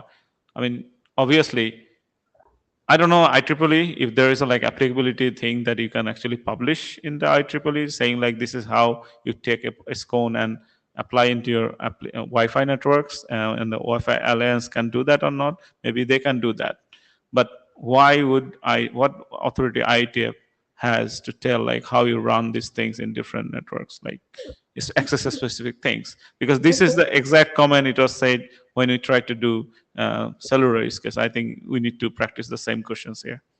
No, but at the same time, we published RFC 3314. We told 3GPP how to implement IPv6 in their networks, right? Yeah, exactly. I mean, so this working group, this is exactly I wanted to hear from Siri. You like this working group to understand like we can say some of the things without a normative things, but this working group didn't want it to publish anything on that level. Right. It's informative, saying like, this is what we think is the best. It's not a normative spec. We are not mandating as how IEEE should do it or any vendor should do it. But these are observations. That's a useful document. It's good for the community. And see, at the end, it will benefit SCONE. I think that would be my argument. Dendruca, actually, I'm wondering if what in your applicability, do you see any changes to the Wi-Fi specifications as a result of incorporating the SCONE concept? And the reason I'm asking is because one thing that you didn't display there, you had more enterprise Wi-Fi scenarios, but there's actually fixed wireless. And the one that I'm more concerned is that, how do I propagate SCONE via Wi-Fi to a tethered device, basically saying this is the advice that I got from the mobile network? It kind of goes and gets lost at the access point, so to speak, or the device that actually acts as a hotspot. So I do think that if there is something to talk about Wi-Fi, is figuring out how that can be propagated. And I think there are some ideas about how to propagate that.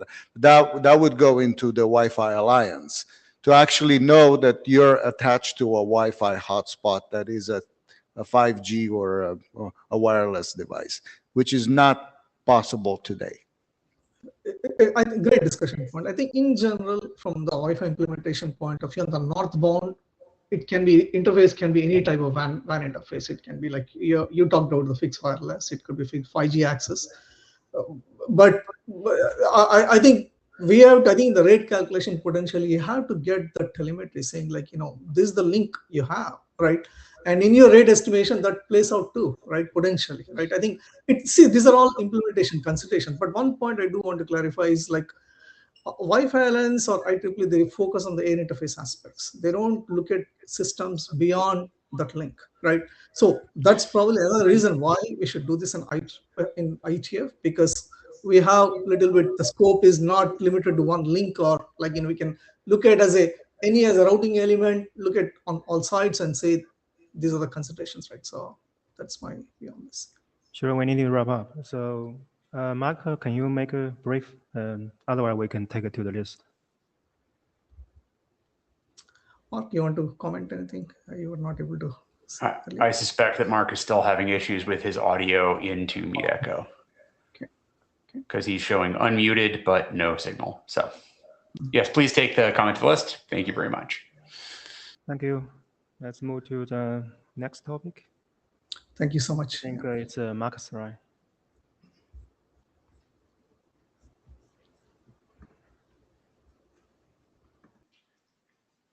You should stop sharing.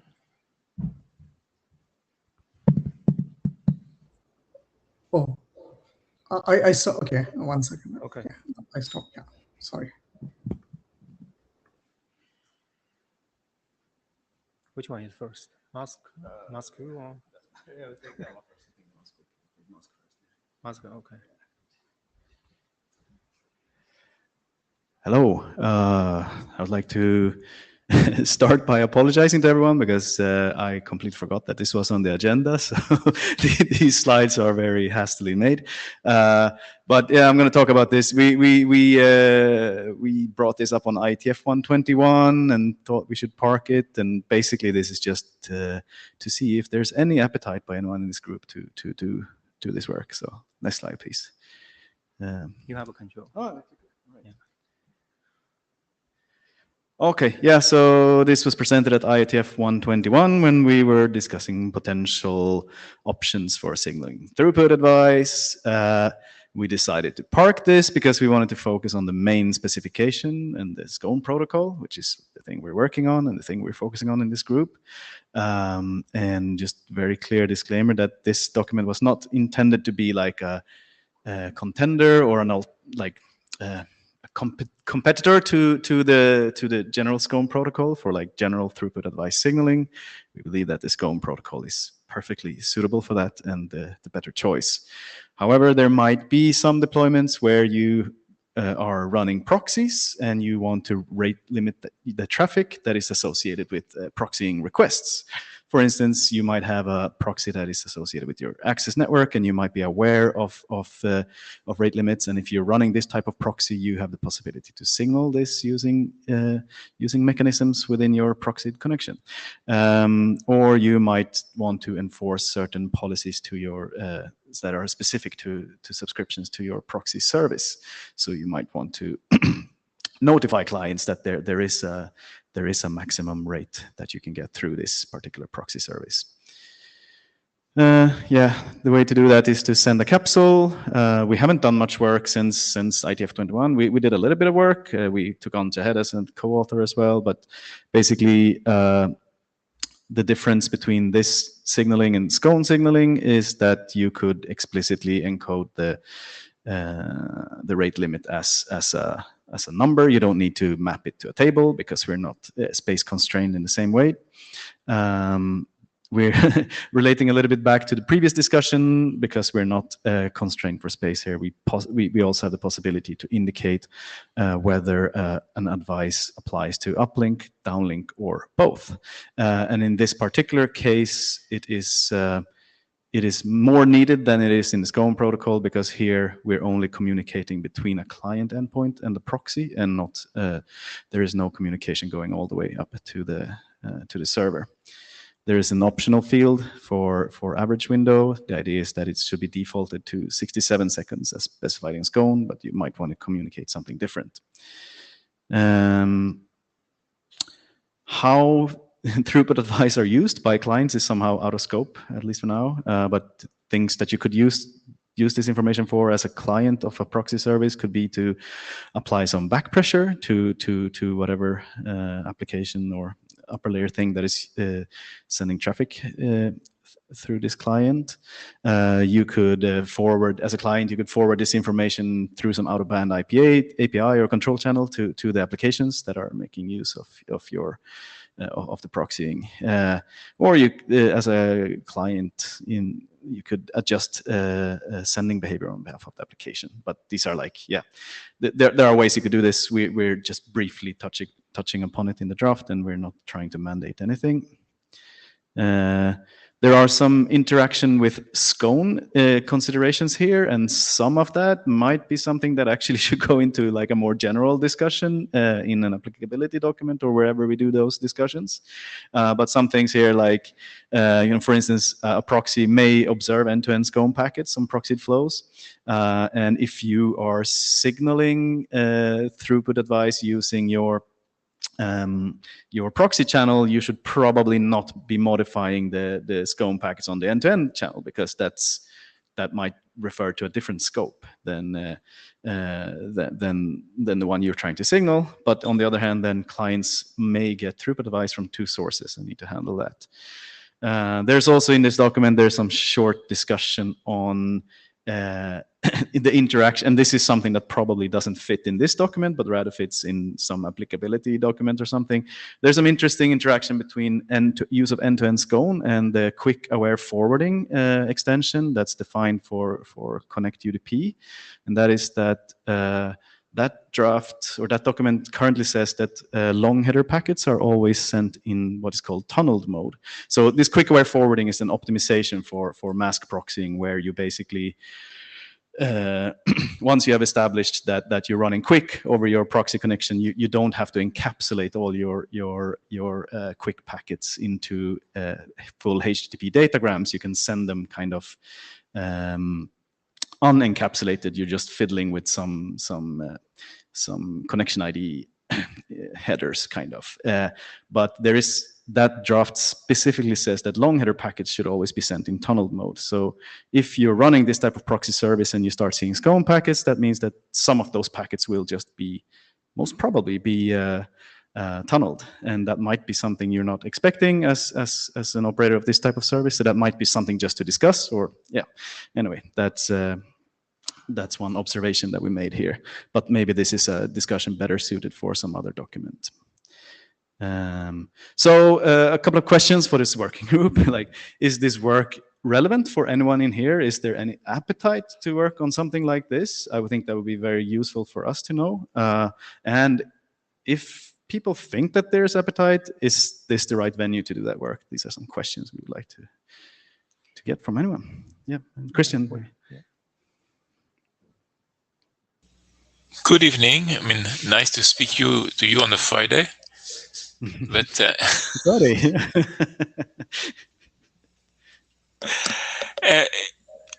it being, I mean, if you look at the various service that define MAG, where does that echo come from? Sorry, can you repeat that? I missed it. There is an echo coming. Yeah, I think the echo is through the room. It's back through Marcus's microphone. Okay, we've seen that a couple of times in this venue. Okay, so if I look at mask define a number of services over mask, and those services will have a different way of handling SCONE information. Like if you do IP over mask, for example, you're passing an IP packet, and if the IP packet happens to have SCONE content, you will never know. The interesting part is probably the UDP service, as you mentioned, especially the UDP Connect and the UDP Aware service.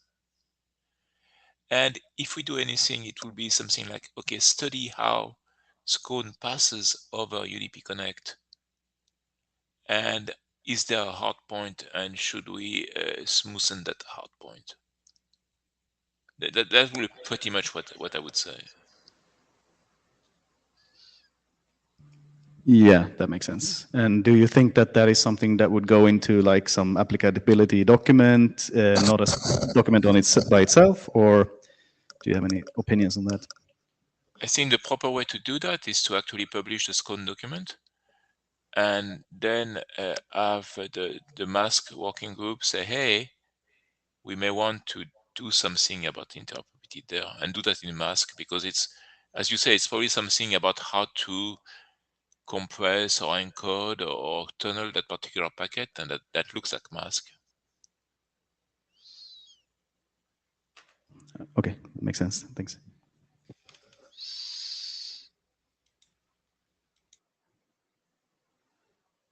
Mia Kulevin trying to join the queue. Oh, we have a queue. I wanted to reply to Christian very quickly. So this is actually an alternative signaling that is proposed. I mean, it can happen that you have end-to-end mass SCONE packets, and then you don't care about them. But this draft proposes a masked extension to signal the SCONE rate signal in a capsule. Right, but there is also the discussion here about Yes, how but to handle it. I'm not sure if Christian was mixing these things together, or I don't know. No, I'm not mixing. I'm saying, hey, we probably don't need to do a SCONE specific stuff. We already have all the tools we want. So the use case behind this is that if you already have mask deployed, then maybe that's just easier to use mask and start deploying SCONE. If you have SCONE deployed and mask, whatever, you can do both. But if you don't have SCONE deployed, but you have mask deployed, that might be easier.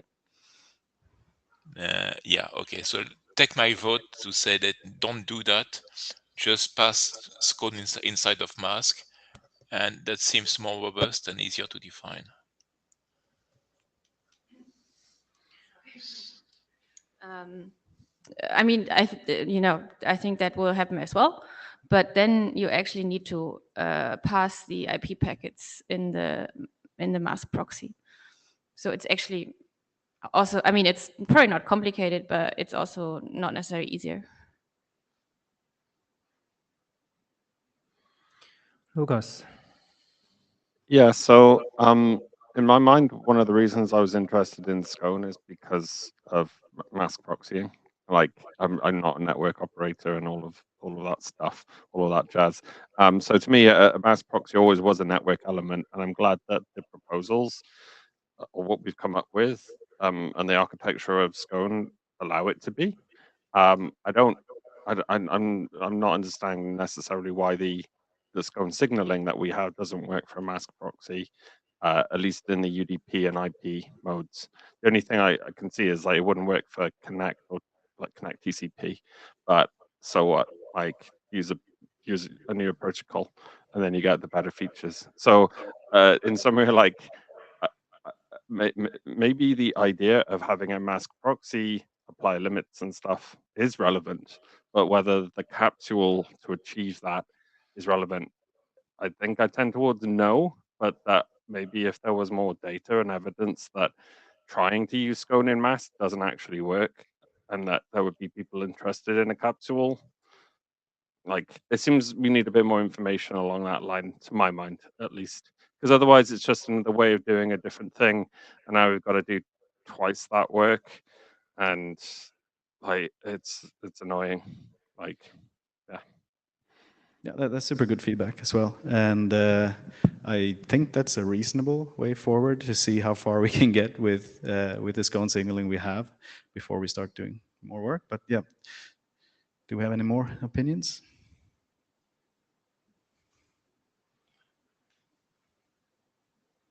Dan Drutza, I think the issue with having multiple ways of doing the same thing is that it's going to put some burden on the clients. Yep. Fair point. Okay. So, any other comments? So move to the last one. Okay.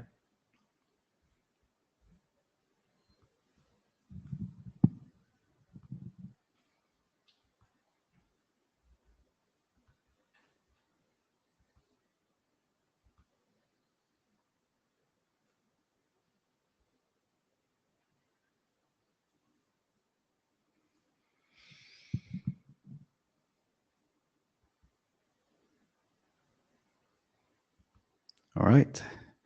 Next thing, this is not SCONE. It's just inspired by SCONE. We're not asking for adoption in SCONE. We just want to kind of bring some attention to some work that we're doing that is inspired by the way we're signaling information in SCONE, and yeah, see if you have any feedback on these things. So yeah, we've been working on bits for a long time related to end-to-end encrypted transport protocols. There are a lot of desire to measure things like delay and packet loss by network operators for a multitude of reasons. The spin bit was defined for RFC 9000, and it can be used to measure round-trip delays. It is not widely deployed for various reasons, but it is there. But yeah, there's also desire to measure packet loss. There are some desires to improve the accuracy of the delay measurements and so on as well. Some of this resulted in an RFC defined in the IPPM working group that describes protocol agnostic measurement techniques using explicit bits in packet headers. So it's really like ways endpoints could expose certain signals to the network that allows the network to measure and estimate a number of metrics such as round trip delays, upstream and downstream packet loss, and things like that. Since this RFC was published, there has been some attempts to map these bits onto quick, and that resulted in this draft quick explicit measurements. And initially, this draft was focusing on like how can we get these measurement bits into the kind of quick version 1 header as it looks right now. And the motivation for this, yeah, I said it already, like, but diagnostic measurements, benchmarking, troubleshooting, you typically want, I mean, a lot of operators already have a lot of measurement infrastructure and telemetry infrastructure on the various lower layer technologies that they make use of. That is very useful, but sometimes for both benchmarking and troubleshooting cases, you want to be able to tie measurements to active application sessions to understand more about what an application is experiencing and what segments of my network is kind of causing that that level of experience. So yeah, these are some motivations for this. And just a quick recap of what was defined in this RFC 9506. It defined a number of bits that you can use with different algorithms to measure different things. So it mentions the spin bit, which is already defined with an algorithm in RFC 9000 that allows you to measure round-trip time, end-to-end round-trip times if you are a unidirectional observer, meaning that you can only see packets in one direction. If you see packet in both directions, you can also estimate half RTTs, so the RTT between the measurement point and the upstream server, for instance, and the measurement point and the downstream client, as an example. Impairment resiliency is low, etc. Then there's a delay bit that is slightly different. It uses fewer packets. It can measure the same metrics, but it has other properties on being more robust to impairments and so on. And these can be combined to be even more robust. Then there were a number of bits defined for packet loss measurements. Some of them are directly taken from previous work in IPPM working group that is called alternate marking, where you basically create square waves that you're counting the number of packets and you can estimate the upstream loss based on that. There are also some bits that allow you to to estimate end-to-end loss by having endpoints setting a loss event bit, you can say. I'm not going to go into details here. If you're interested, we have Giuseppe here, who is a measurement expert. So if you want to talk to him, he's he's around a little bit longer. But anyway, let's move forward. Let's just recap. But okay, initial attempts, we're trying to map this onto quick headers, and we have an issue with real estate. Basically, right now, the spin bit is in there, then there are 2 reserved bits, and if you want more than that, you're screwed. And if you only put 2 more bits in there, well, then you take up all the space of the header, and these bits cannot be used for other purposes. Another issue is coordination and detection. Say that we map these bits into this header, but we have some problem that these V1 header bits are greased, meaning that they typically, from the perspective of measurement point, they tend to take up random values. So you would need to do some, and also they might be used by other extensions for other purposes, right? That's a possibility. So if you want to detect whether bits are used for measurement or not, you need to do quite some work just to see that these are actually, this is a flow that's flipping the bits in the way I want to, that I would understand as like something that allows me to measure things, and that might not be very straightforward. So the solution is to be inspired by SCONE, and that's what's proposed in this draft. So basically, instead of putting these bits into the well-defined quick version 1 header, we follow the model of SCONE, where you use a dedicated long header packet with a specific version number that is easy to detect. So it's easy for a network element to detect that this is a measurement session. That also gives you 6 bits of payload in the first octet. So you could fit a number of bits in there and define which ones are useful. And of course, then the quick endpoints would need to announce support for this using transport parameters. And then these packets would be inserted in front of regular quick packets in the UDP datagrams, having the same properties as SCONE, that you need to have the same connection IDs on these outer packets as you have on your inner ones, so that you can ensure that the packets are correctly routed to the correct endpoints and so on. Some motivation for this, an explicit measurement layer removes the need for reserving space in the quick short header. And they're easy to identify, like I said, and it also follows some of the traditions of lower layer measurement mechanisms that has been defined in IETF, where we typically define extensions and encapsulations to protocols. Like examples of this would be like IOAM for IPv6 and PLS, alternate marking and these kind of things. So this kind of follows on that in the same spirit in some sense, even though it's on higher layers. This is an example of how such a packet could look like, but that's not really the interesting part right now. There are a bunch of issues and trade-offs with this. Of course, if you do measurements like this, it means that you need to put this packet in the front of your UDP datagram, and that inflates it by at least 8 octets, I think, and it could most probably be larger depending on how, what connection IDs are used in the end-to-end flow. There is also an interesting topic here around integrity. So here's a property where it's very different from SCONE, because in the case of SCONE, we explicitly want the capability for networks to modify the bits in the header, where in this case, the bits are inserted by the endpoints and should not be modified by the network. So you might want to consider some mechanisms then for protecting these bits, probably only between the endpoints, but so you could implement some tampering detection. Of course, that would add some overhead and complexity, but a very simple way would be, because this is such a small payload, would be that you replicate that inside a protected frame or something, but this is something that needs to be considered. Of course, like with the spin bit and any mechanism like this, there's a risk for faked or skewed measurements.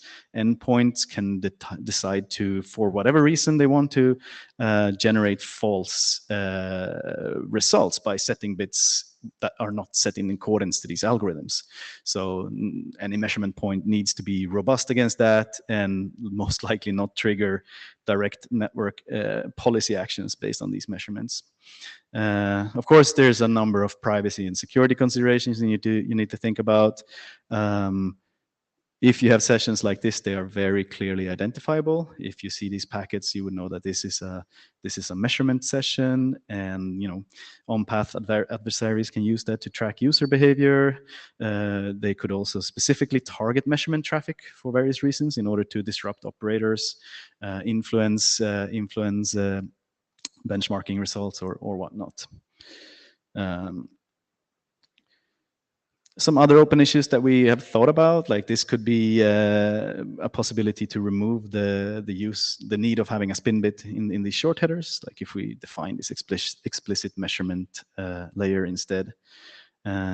Also, some other interesting aspects here is that some of these bits require that you use them, that you set them on every packet for the algorithm to work, whereas others require less frequent marking.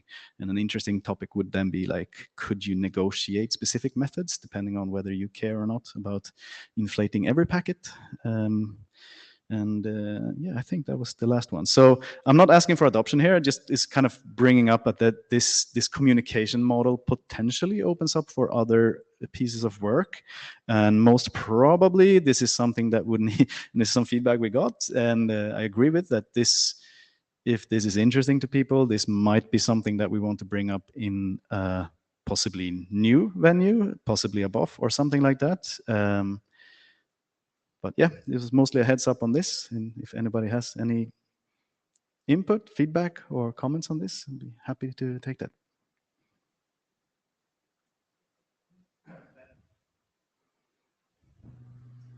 Pat in the queue. So the same feedback you got from me before, only now with a visual aid. I think we really don't need to have this come out again unless there's enough interest in the community to actually run a BOF. Because I think at that point we might have more than one use case to discuss, and the set of concerns would get the right people in the room. Yep. I agree with Brian. I did say in the quick chat that SCONE itself would not have flown years ago, and the fact that it is getting authentic consideration now means that people may be willing to work on this. But I also remember spending 18 months of my life trying to get the spin bit through and then finding that nobody used it. So defining this and finding a way to deploy it are going to be challenging. Yep. And I want to encourage anybody who's interested in following up on it to prepare themselves for quite a bit of time. That's a very good point. Thank you. Any other feedback?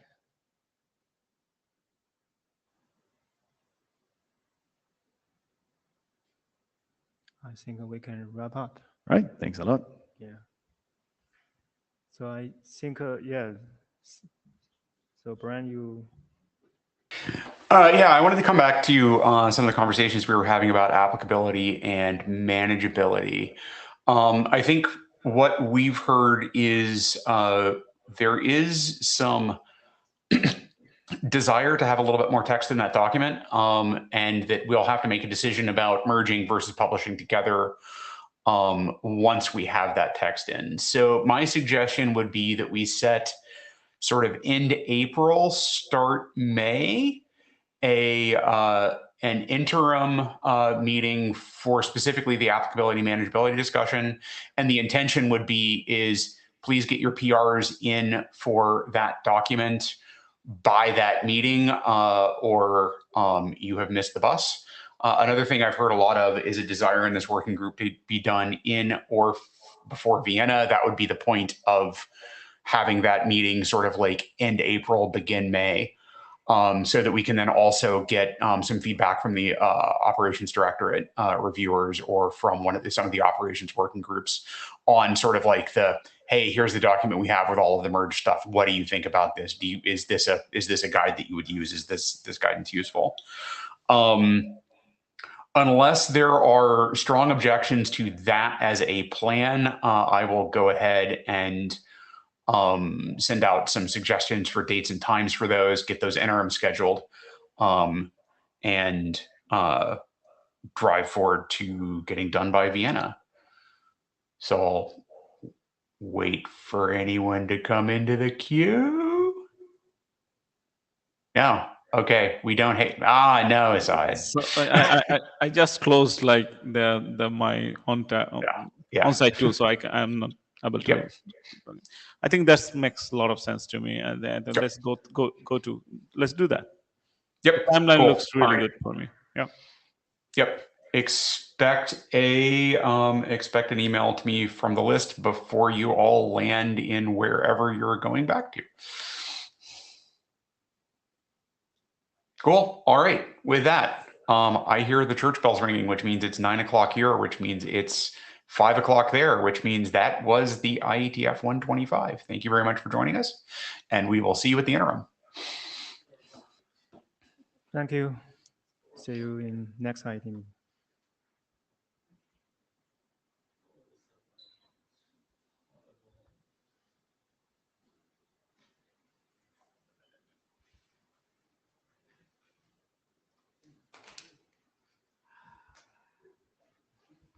From